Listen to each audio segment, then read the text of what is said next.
Hey guys, thanks for stopping by. Today we're going to be checking out this double suet feeder that was sent to us by iBorn. Now this thing right here is actually really heavy duty. I've tested some of iBorn's products before. I absolutely love all of them. And that's the same with this little suet feeder right here. As you can see, I've already got one piece of the suet in there on that side.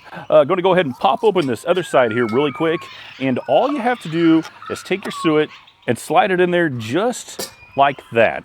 So go ahead and throw that down there. Now that we have it all put together, look at this, boom, boom. Your birds can easily access this just like any other standard bird feeder. And then we're gonna go ahead and hang it right here. And we should have some birds come along and feed on this really soon. So if you're looking for a really nice suet feeder, this thing, super high quality. Come on up here, get some closer shots of this here really quick. There you go. You can see that right there. I like the top of this, how it's like sort of a copper type. Looks really good. I'm very impressed with it. So yeah, go ahead, check out this double suet feeder from iBorn.